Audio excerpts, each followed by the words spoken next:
বুঝলে নান্টুদা, আমার আরব যাওয়ার ভিসা হয়ে গেল। সে কি কথা রে, তোর পাসপোর্ট ছাড়াই ভিসা হয়ে গেল?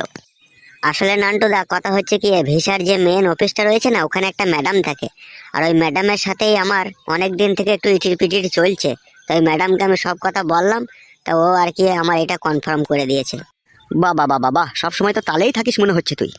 তালে না থাকলে হবে নান্টুদা, এখন যা দিন সময় পড়েছে তালেই থাকতে হবে, তালে থেকেই বেল ভাঙতে হবে। তাহলে যাচ্ছিস কবে তুই? আসলে নান্টুদা, কথা হয়েছে কি, যেই প্লেনে আমার টিকিট রয়েছে সেই প্লেনের স্টিয়ারিংটা এখন কেটে গিয়েছে, সেটা ঠিক না হওয়া পর্যন্ত আমি যেতে পারছি না। প্লেনে লাউড়া স্টিয়ারিংও থাকে মারা, এটা তো কখনো আগে শুনিনি। কি করে শুনবে নান্টুদা, তুমি তুমি তো প্লেনেই কোনোদিনও চাপনি। দাদা, ও দাদা। হ্যাঁ বলো, কি বলবে? বলছি দাদা, এই মোবাইলটা আমি বিক্রি করে দেবো, মোবাইলটা কিনবে? কই দেখি ফোনটা। বলছি চুরি করা মোবাইল নয় তো আবার? কি যে বলেন দাদা আপনি, এটা আমার বড় দুঃখের মোবাইল গো দাদা, আর এটা চুরি করা মোবাইল বলছেন আপনি? আচ্ছা ঠিক আছে, কত দাম দিতে হবে বলো? 19,999 টাকায় কিনেছে। এবার তুমি বলো কত দিবে তুমি?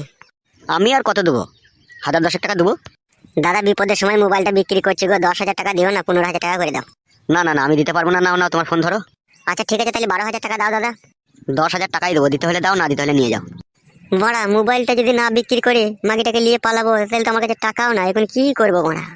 কি ভাবছো দাদা, দিবে কি দিবে না বলো? কি আর করবো দাদা, মোবাইলটা না বিক্রি করেও আমার উপায় নাই গো, দাও টাকাটা দাও। এই নাও, ধরো টাকাটা ধরো। বলছি মোবাইলটা যে কিনলাম তোমার কাছে, আমি পরে কোনো সমস্যা হবে না তো আমার আবার?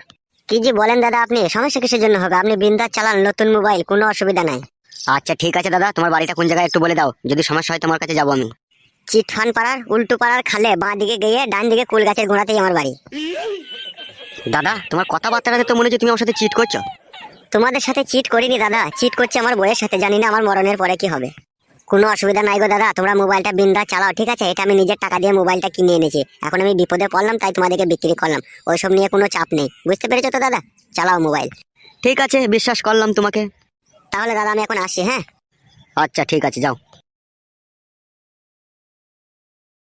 লেওড়া, কিছু না বুঝে না শুনে মোবাইলটা হুট করে কিনে নিলি, যদি চুরির মোবাইল হয় তাহলে তো ফেঁসে যাবে বেতু। এতে আবার ফাঁসা ফাঁসির কি আছে রে বন্ধু? তুই তো সাক্ষী আছিস, আমি মোবাইলটা কেনার সময় তুই তো মেন সাক্ষী, তুই সাক্ষী দিলেই হবে। আমি তো সাক্ষী দেবই বড়া, কই দেখি কি মোবাইল কিনলি।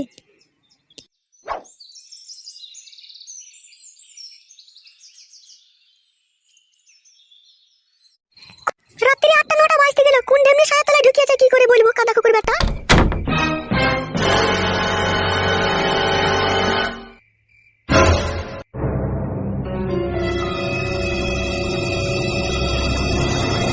কি গো, তুমি রাত্রে বাড়ি ঢুকে আমার প্যান্ট জামা পাল্টিয়ে নিলে, কোথায় যাবে কোথা তুমি?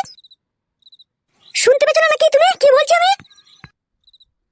হ্যাঁ লাউড়া, বল কি বলবি?